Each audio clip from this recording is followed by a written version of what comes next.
there's something you've been carrying for years, maybe even decades, that you keep telling yourself you've dealt with, but somehow it still has a grip on you? A hurt, a resentment, an old wound that surfaces every time life echoes something from the past. Welcome back to Exploring Ways to Wellness. I'm Sarah Goriv, and this week I'm delighted to welcome back a returning guest, Dr. Jane Lewis, for a conversation I've genuinely been looking forward to since our last episode together on Huna. Because within that conversation, Jane touched on a Hawaiian forgiveness practice called Ho'oponopono, and I needed to know more. Now, before you think you know where this is going, this isn't a conversation about letting people off the hook, or forgiving and forgetting, or any of the things that most of us go, absolutely not. In fact, the first thing Jane does is to completely dismantle what we think forgiveness actually means. And once she does that, everything shifts. In this episode, we explore the 3 grades of offence in Hawaiian tradition and why all of them deserve to be released. What psychologists actually call the state of not forgiving, and what that does to your body over time. Jane's own extraordinary story of childhood bullying that came back to bite her decades later in the corporate boardroom. The beautiful simplicity of the Ho'oponopono process itself, and why it can sometimes take just 10 to 15 minutes.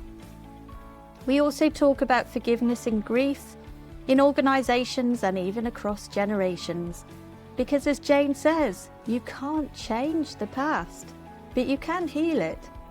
If you ever thought forgiveness wasn't for you, this conversation might just change your mind. Let's get started. Welcome back to Exploring Ways to Wellness, and I am thrilled to have a returning guest with me today.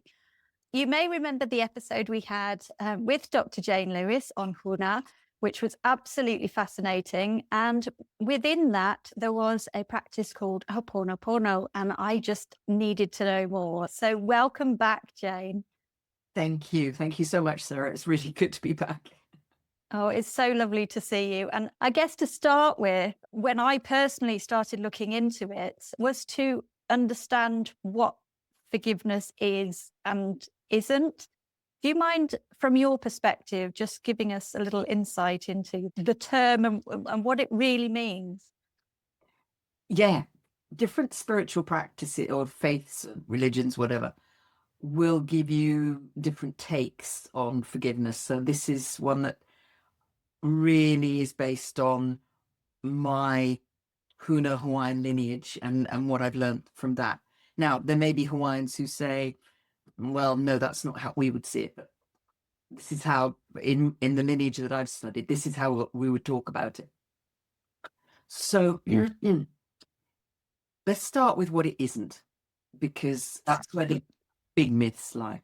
So people often assume that forgiveness, this act of letting people off the hook.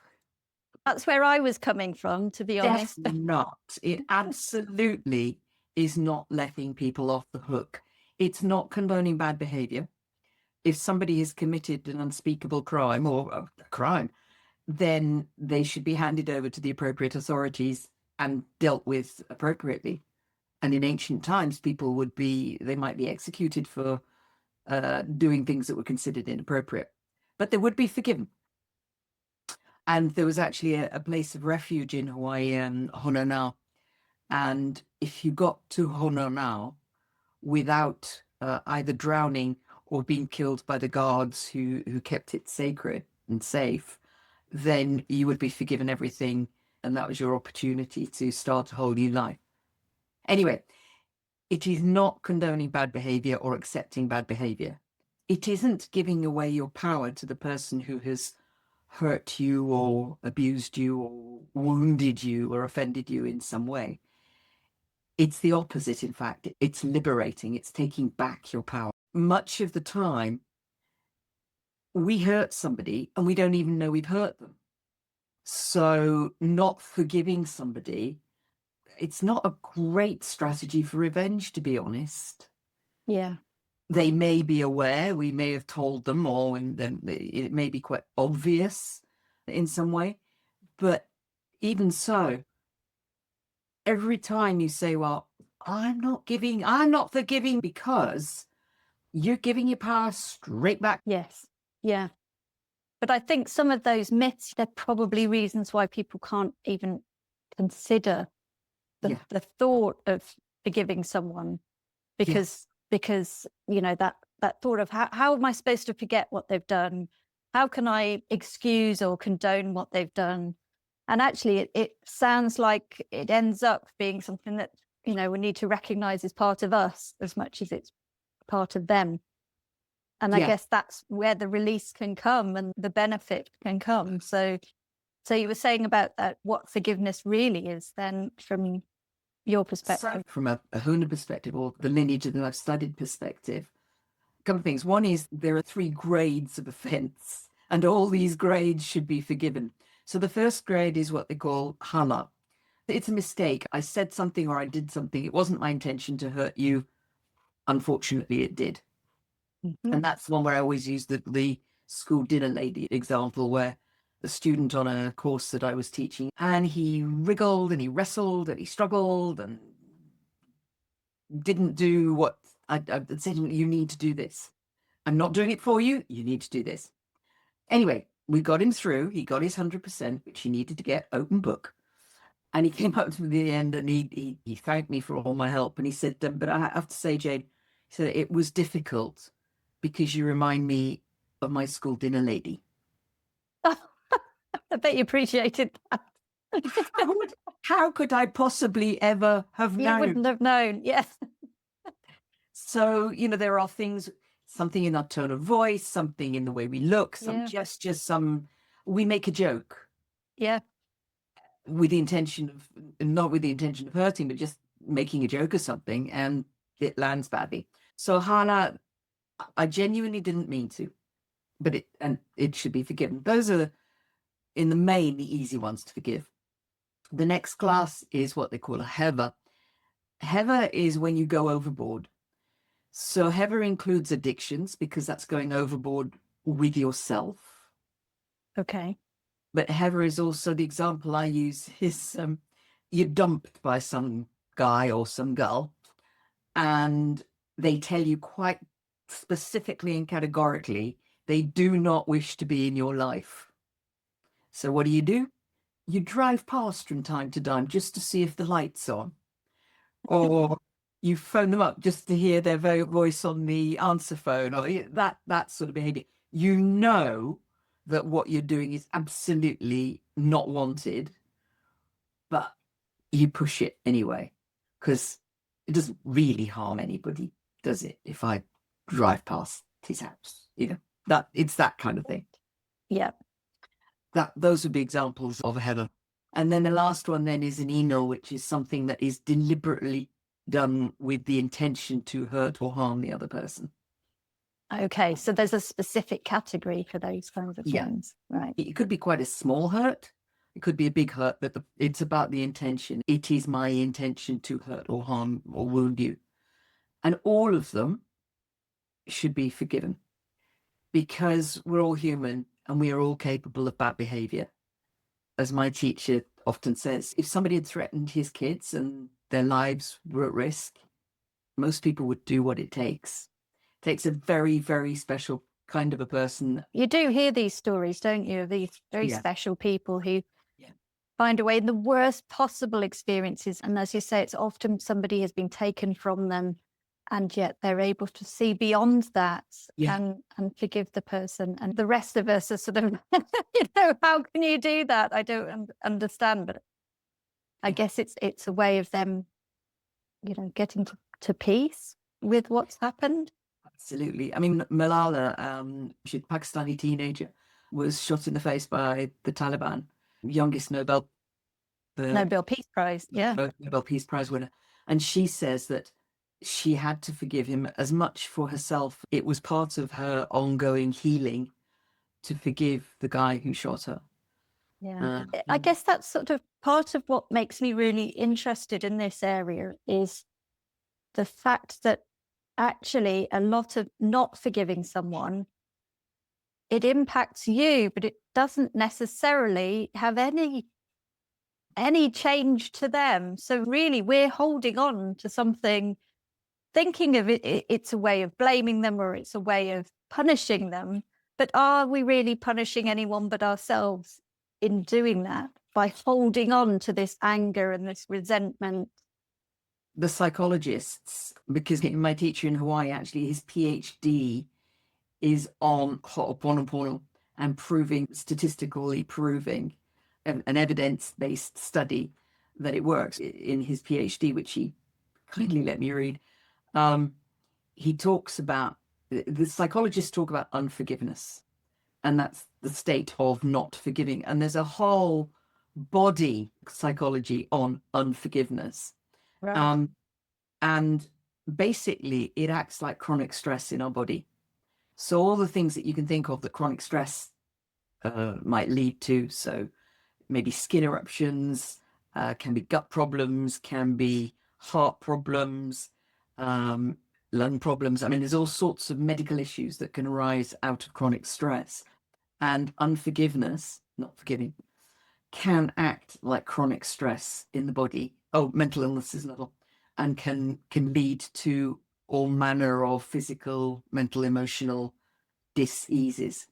Yeah, that's incredible, isn't it? So again, we think of it as a sort of psychological state, but actually it can have a really significant physical impact on us as well. Yeah. Wow. And so as we're talking, I'm seeing how important it is that not only we identify where we are in a state where and I guess it might be from something from childhood that we've been carrying a very long time. It's not necessarily someone's just, cut us up at a junction on the road. And as you said, it sounds like Ho'oponopono gives you sort of those layers in order to be able to identify, well, this is how extreme, or that there may be different ways of approaching different things. But it's understanding that those things happened, they are still having an impact on us, and then, well, what can we do next? Yeah. Yeah. And that was my own experience. I mean, I was bullied quite badly at school, and part of it was exclusion. Nobody talks to you. You're treated like you don't exist.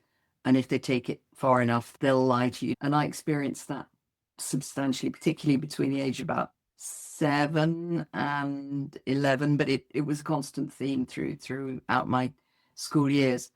When I left school, I thought I'd left all that behind me. I didn't realize the consequences that the bullying had on me. Which often we don't when it's in childhood, do we? We don't know what we carry. Like that was then. Now it's because I was a kid. We were at school, and you got all. Yeah, easy to write off and just about, oh, they didn't know better and all of this kind of thing. But actually, deep down, is that what you really think? Yeah, yeah, exactly. And it wasn't until I was in my 40s and I was working for a management consultancy company. We went into a company, and the first 2 weeks were great. They loved me. It was fabulous, but they didn't really want us there. And about week 3, a switch flipped and they took against me, and basically started to treat me in exactly the same way as the girls at school had treated me. Wow. I ended up with burnout and clinical depression. Wow. Going I'm through sorry. that is what took me on a journey to find recovery methods. And Huna, the Hawaiian practices, was absolutely key in my recovery. And Ho'oponopono was key because I came to realize that, yeah, I can release the anger and the sadness and the old beliefs that I had about myself that I'd taken on as a result of being bullied. But if I didn't forgive the people who'd bullied me, both back as a kid and in this organization where I'd experienced the bullying, then I was never going to be able to move forward. So Ho'oponopono, Hawaiian approach to forgiveness, was huge in enabling me to regain a positive mental state. Yeah, amazing. And you obviously came at it as an adult who'd had an adult experience in a corporate environment. Yeah. At what point did you realize this is actually sort of history repeating itself? This is something that I think is related, or my reaction to it may have been related to something that had happened previously. I think the first thing, I mean, I realized pretty soon, it was like, whoa, this is like being at school again. But my initial reaction was, why is this happening? I couldn't understand. And I hadn't done any personal development at that point. So I didn't understand that there might be a relationship between experiences from the past and what was happening in the present. So I didn't join the dots in that way. Yeah. But did Ho'oponopono help you to join those dots? Yeah. Yeah, absolutely. Because at the time when it was happening, so I hadn't come across Huna. I wasn't very far down the personal development road. And it didn't occur to me that I didn't realize that forgiveness might be useful. That might clear the energy out. I wouldn't even use those words because I didn't believe that energy existed. And it wasn't until I was taught Ho'oponopono and I started to forgive. I mean, I started with forgiving exes. Right. That was the starting point. I'll forgive him, yeah, forgive him, yeah. There was a lot of forgiving around that because I thought that the depression that I was experiencing was related to never having been able to find a relationship that I wanted. And I thought that was the problem. That's what I thought was the problem. So that's where I focused my efforts and my forgiveness. And then gradually, as I began to piece things together, I thought, no, the problem goes back to being bullied at school. It's way older than what I assume. I mean, my family, my dad was a church organist, my mother was a devout Anglo-Catholic. Up until the age of probably about 15, I went to church and all that. So I'd heard about forgiveness, and I knew forgiveness was a good thing from a Christian perspective. But the Bible never told me how to do it. Nobody could tell me how. Yes, I guess a lot of the faith is about asking for forgiveness as opposed to being the person giving the forgiveness, if that makes sense. Yeah, absolutely. So I couldn't get it. It didn't compute in my thinking. And it was only, as I say, as I started to explore Ho'oponopono, worked my way through forgiving the exes, and then put these pieces together and realized how significant the part was that being bullied as a child had played in my development, in things like outwardly, people might well say I was confident, but inwardly I was not. I was not confident at all. The outward confidence was a mask. I played it well, but it was a mask. And I had a lot of beliefs, very limiting beliefs about myself and who I was. And so much of it stemmed from the childhood experiences and my reactions to them. So when I started to work with Ho'oponopono with the bullies from childhood and also the bullies from this management company, because arguably they should have known better. They were Well, yes, that is true. but that's not. But how I guess not again, just- you I sort guess. of that could have gone back to their childhood or could have gone Yeah, back to their experiences. exactly. So that's where you can tie yourself in a knot, isn't it? And have to pull it back to yourself. How's this affecting me? How can I help me rather than just trying to justify other people's behavior? Yeah. But it's interesting there you've touched on the fact that these experiences that you haven't released in whatever way, they can alter your personality. Yeah. Oh yeah. And they can come back and bite you in the bum even when you think that you've let go of them. So I had a client who she was senior civil servant and ended up in a situation where she had a boss who was basically a misogynistic bully. I don't think that's too harsh in terms of how I've heard her talk about her experiences. And she left the organization and decided to set up her own business. And she was doing all right, but she wasn't doing as all right as she wanted to. And she kept finding that herself in circumstances, either with a client or a supplier, which somehow recreated her experience with this boss. So it was like little hooks. She'd moved out of the situation. Yes. Yeah. And that was why she came to me to work with me. And we did quite a bit of forgiveness work. And it totally transformed her ability to flourish in her own business and grow her own business. Yeah, fantastic. I guess there's an element of empowerment in there as well, by the sounds of it, having that choice, being able to make the choice that, okay, this is not working, something's wrong, identifying what that is, and then being able to choose to release it. Again, taking the power back. They had power over me in a certain way. Now I'm taking the power back and saying that's no longer going to affect me. That's beautiful. Yeah. Yeah, and then she's not the only one. I mean, there's a number of clients who it's part of the pattern. The reason that they're not thriving in whatever situation they're in. Sometimes it's workplace, sometimes it's relationships, sometimes it's life. But the reason that they're not thriving is because there are patterns from the past that they think they've left behind because they've moved out of the environment or moved out of the situation, but there are still these hooks, and it still grabs them and holds them back. And release work, releasing the emotions, as we talked about last time, is important, but the forgiveness work it's often overlooked, and it's so important.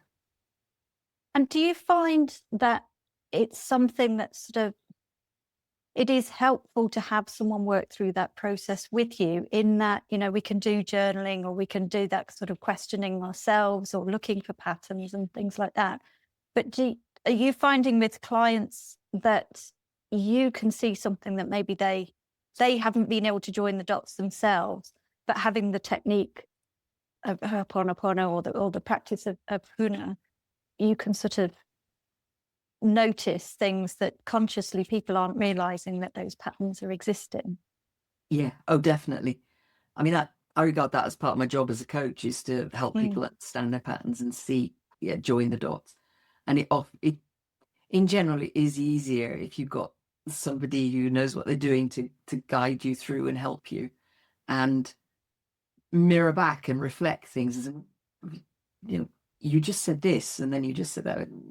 What's the relationship between the two? Or observe things and make those observations. One thing I am finding interesting is that all my advertising, everything I talk about, I specialize in working with women. So I've had it's not a huge stream, but several Asian guys come to me of late, or at least talk to me. They haven't necessarily ended up working with some of them. They've been working with Ho'oponopono. There's a book by a guy called Joe Vitale called Serial Limits. Okay. Joe Vitale developed the Hawaiian forgiveness prayer, and it's probably, when people talk about Ho'oponopono, that's the thing they assume that we're all talking about. Not necessarily the case, but I'll come to that in a second. Yeah. So these guys, they've bought the book or listened to audio or whatever, and they've been working with it, and it's really helped them. They've been doing it all by themselves, listening, watching, reading, and they've come to a point where they can't get it to work for them anymore. They come across a block or something, often a limiting belief, but not necessarily, but they've come across something that using the Hawaiian forgiveness prayer, using Ho'oponopono, can't help them with. So they Google Ho'oponopono. Probably they Google Ho'oponopono UK, and my name pops up. And so they contact me. And part of it is because they're working on their own, and it's hard getting good basic forgiveness practices. Fabulous, easy. But when you come up against it, when you're kind of, you're delving really deep, it can be hard to do it on your own. So part of it is because they're doing it on their own. Part of it, I think, is that they don't necessarily have the background or the depth of understanding into what forgiveness is. And part of it, and this sounds like I'm criticizing, and I'm not, because I'm really grateful. I'm really, really grateful to Joe Vitale and Dr. Hewland for putting out the Hawaiian forgiveness prayer. But the way I teach it, and the lineage that I've studied, forgiveness is both ways. So I forgive you in the process, and I have you forgive me. Ah, interesting. Because I don't know, but what my behavior in some way triggered, like the story of the guy with the school dinner lady guy. Yeah. I don't know, but what something in my behavior triggered the behavior of the other person that I felt wounded me. Because it's all done in your head, it's all your own creation anyway. Okay, so you're not having to invite the other person in order to have that two-way. Not physically. That is one version of Ho'oponopono, is a physical conversation. Okay. But the version, both the Hawaiian forgiveness prayer and the way I teach Ho'oponopono, it's a conversation in your head. Yeah. You at one level, you make it up. Yes. Yeah. You can put it whatever way you want it. But the other thing about it is that when we're doing that, we're forgiving representations of ourselves, even if it's the and forgive me because I know this can be distressing for some people, even if it's the relative that abused you when you were a child, over time, your memory of them and of the event it's colored by your experiences and your beliefs, and it acquires layers. And when we put them on stage in our heads, when we put them on stage and forgive them, we're dissolving the layers of our perception of how the story was. And it's not to say the abuse didn't happen. Absolutely not. It's not to condone the abuse. Somebody who abuses should be punished. It's not that. But But again, I guess it's when you end up punishing yourself for yeah, something you had no control over. exactly. And shaming yourself and all the other stuff that goes with it. Society's quite happy to shame people who've been abused, but it's quite common with people who've been abused. They feel a deep shame about, how could I have let this happen? Or I must have done something. But the idea is that when we forgive the other person and have them forgive us for maybe just the fact that we were there. Right. And it's one of the hardest aspects of this form of Ho'oponopono, because a lot of people will say, "What? I did nothing. You can't. That's putting it on me. That's blaming me. That's doing all the things that, we shouldn't be doing to victims of abuse." It's not, but it's for some people. It's a really, really hard place to go. Difficult place to Yeah. go. I can imagine. The Hawaiian forgiveness prayer doesn't go there. Right. And having worked with victims of abuse, when they do it, without exception, the response is, "I wish I'd known this years ago. I wish I could have done this years ago." Yeah. So while it's uncomfortable, actually, those things they were barriers. Yeah. To just getting past it, to being able to release it and move on with your life. Yeah. Wow, that's so powerful. And I can imagine if you've been through that situation with clients, it must be something that you really have to be the right sort of person in order to lead someone through a session like that. Yeah. I mean, That's not a YouTube video. No. It requires a lot of compassion and being able to hold a space for the person. And it's such important work. I mean, right now the world needs forgiveness at so many different levels. We need forgiveness, and it is not easy. People, the act of actually, when you're ready, it's easy. Poof. Yeah. It's a moment. It's the build up. Yeah. I guess, again, it's getting to that point of where you can make that choice of saying, I'm ready and I'm able to move beyond all the barriers I've put in place of saying, well, no, in order to forgive, I need to condone, or I need to, as we talked about at the start. And it's a 10-15 minute process, and it can be even quicker than that. wow. Once the person is ready and knows in themselves that, this is what I need, this is the right thing for me to do, this is the right thing for me, this is going to change a lot of things for me. Because bitterness is a very, very corrosive emotion. What does that process look like? Is it through a sort of meditative state or some hypnotic state? Not particularly. It's nice if it is. I mean, it's easier and more comfortable if it is, but it doesn't have to be. So from a Hawaiian perspective, there are 3 main ways of doing ho'oponopono. This is big picture, yeah? 3 main ways of doing ho'oponopono. One is that you do it in your mind. It's all done in your head. Whether you use the Joe Vitale approach, whether you use the approach that I teach, it's all done in here, all done in the head. So you would lead people through that. You would say to them, think of this, and now this is happening. Okay. Or I teach people how to do it for themselves. Right. So they can guide themselves through. Yeah, but there's a framework and sort of you work through a certain process. And I'll talk to the process in a minute. So there's in your head, there's a conversation. Okay. And in Hawaii, culturally, that form of ho'oponopono has always been part of the Hawaiian culture. But culturally still, and there are as many versions of it as probably there are Hawaiian families in the islands, there is if in a family there is conflict going on, the head of the family or an elder in the family will get everybody involved in or affected by the conflict.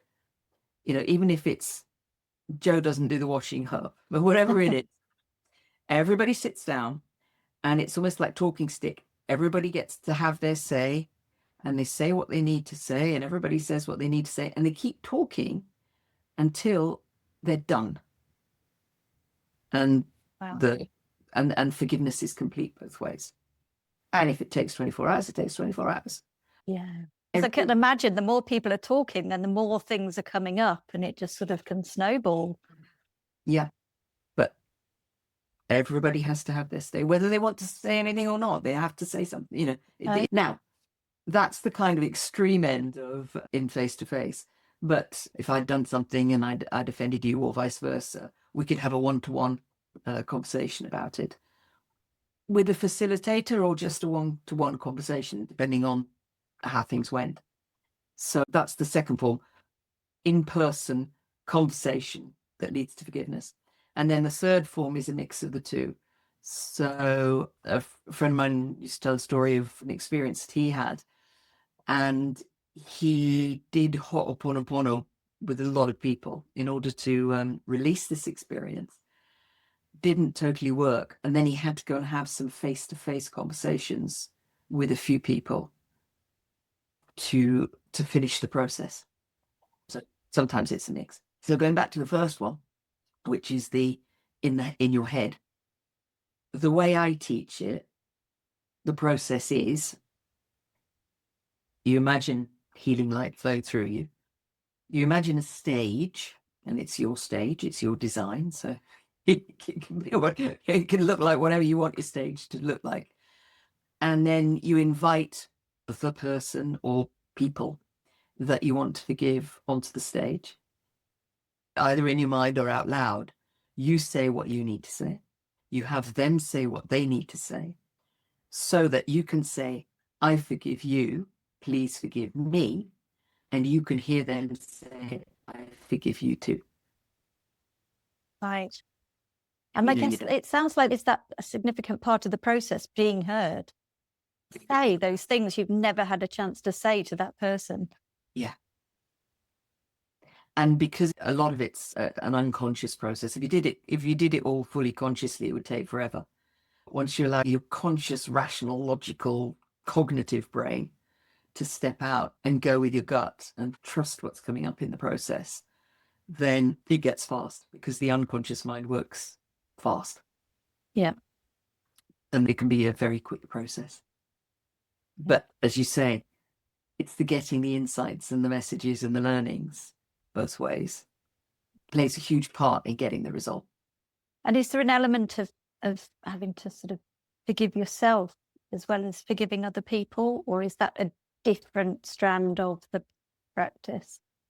You wouldn't put yourself on stage, but when you put other people on stage, the process of having the conversation, you forgiving them and then forgiving you, very often what people experience is actually self-forgiveness as well as forgiveness.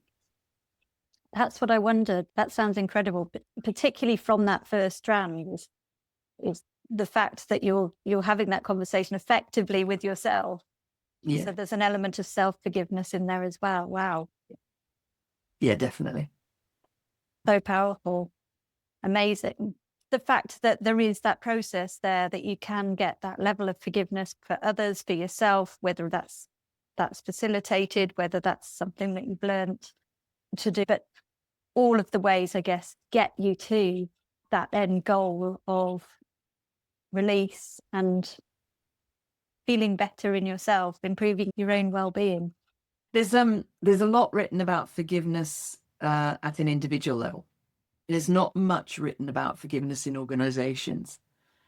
And I think personally, I believe that we could do with our organizations being a lot more forgiving. And one of them is a chap called Manfred Ketz-de-Vries. He's a professor of leadership at INSEAD.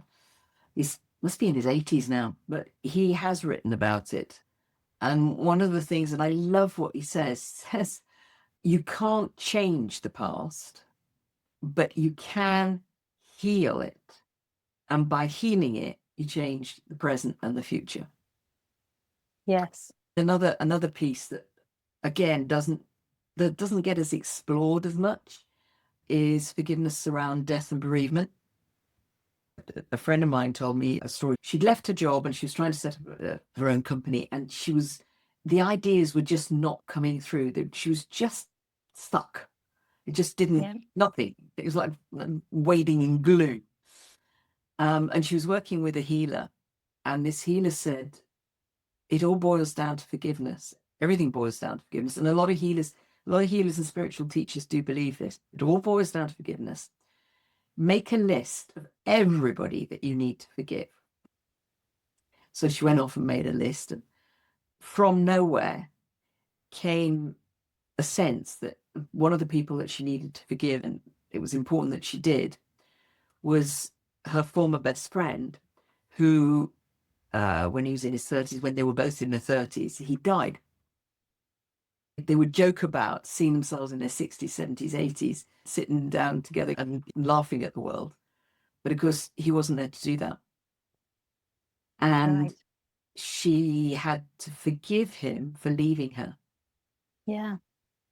And that's just one example, but quite often people are angry at being left behind, or angry that, your loved one's gone, or, it's one of the stages, isn't it? Yeah, one of the stages of grief. But I guess it can be a stage you can get stuck in if you're actually, if that's significant. Yeah. Yeah. And also blaming, particularly if there's a family dynamic around, either asking too much of the family or not telling the family that they would die. All this, there's a whole raft of stuff wrapped up in there. And forgiveness in bereavement can be really, really helpful. And enabling a person who's dying to do forgiveness work on their way out can really help ease the dying process. Yes.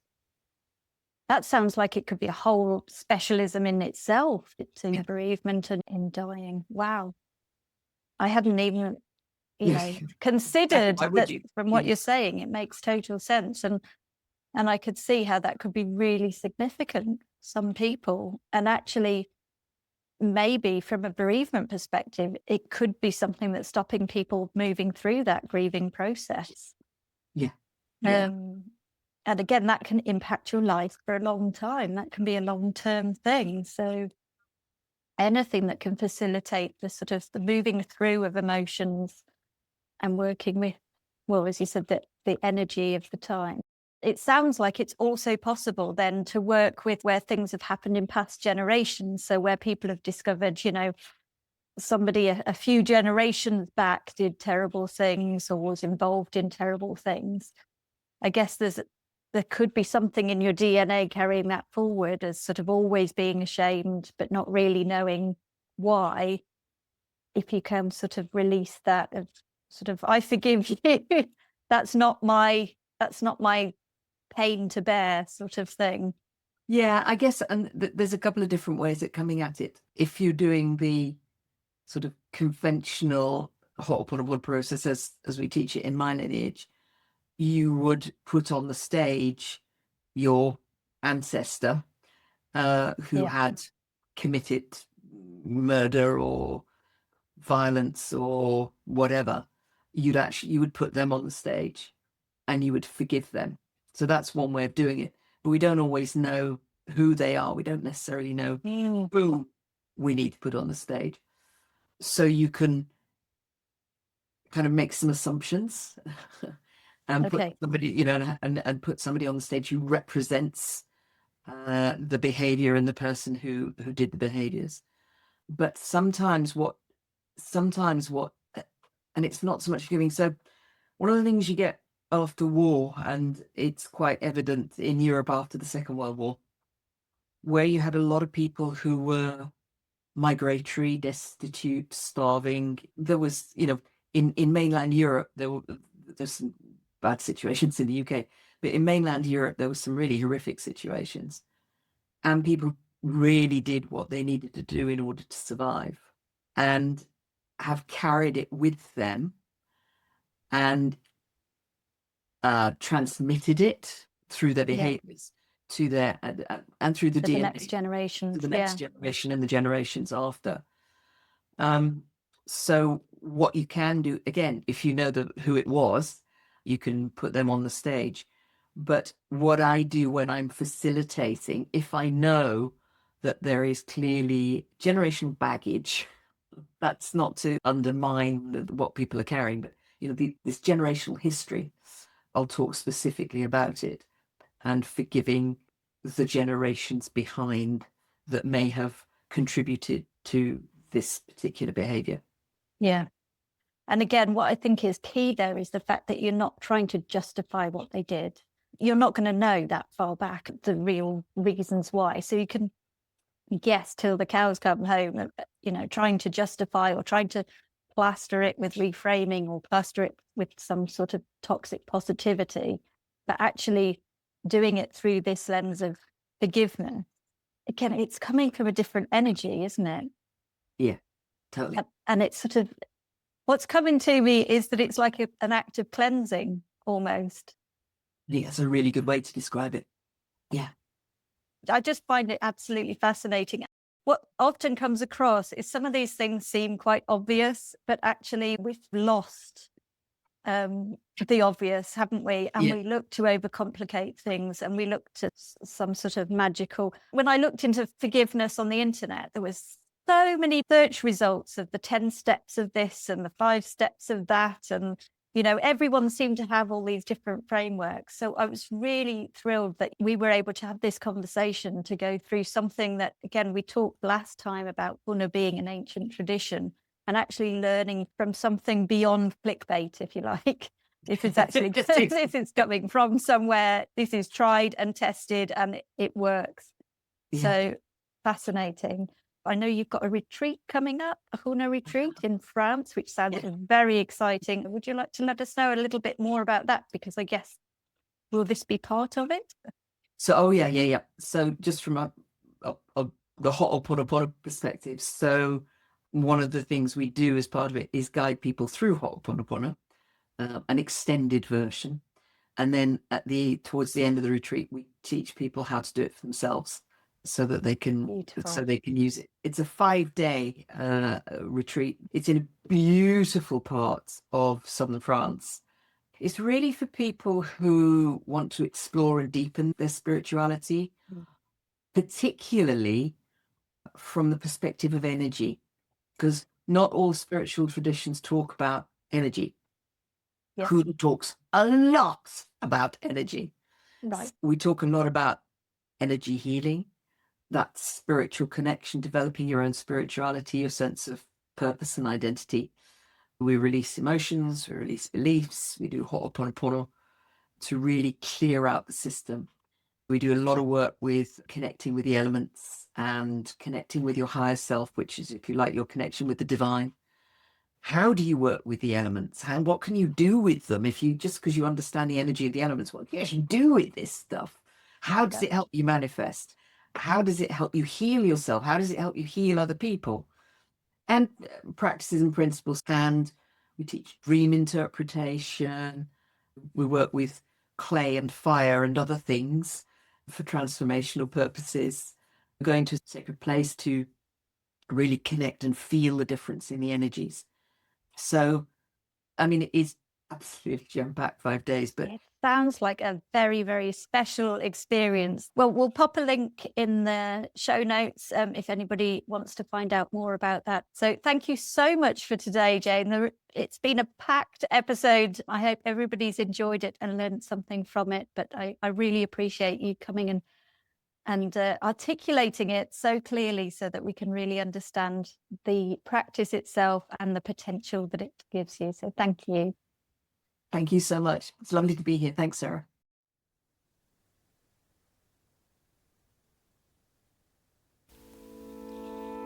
Well, I don't know about you, but I came into that conversation thinking forgiveness was complicated.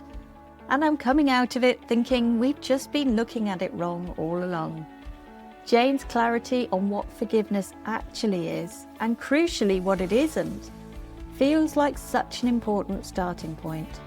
Not condoning, not forgetting, not giving your power away. The opposite, in fact, taking it back. The research Jane mentioned on forgiveness acting like chronic stress in the body is a genuinely important consideration. We think of it as an emotional state, something that only affects how we feel, but it turns out it can show up in our physical health too, in ways we might never connect to something we're still carrying from years ago. Jane's own story was one I found really moving. The childhood bullying she thought she'd left behind, only to have it show up again in her 40s in a completely different setting, and how Ho'oponopono was central to her recovery. There's something really powerful about someone who's done the hardest version of this work themselves. And the idea that the process can be done entirely in your own mind, no difficult conversations required, no contact with the people who've hurt you, it's quietly extraordinary.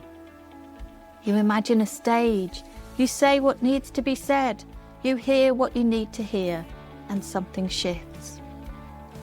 Check out the show notes for links to things we've discussed in the episode, including Jane's small group Huna retreat in southern France, running from the 31st of August to the 4th of September 2026. Until next time, take care of yourselves, and remember, you can't change the past, but you absolutely can heal it. And in doing so, you could change your present and your future.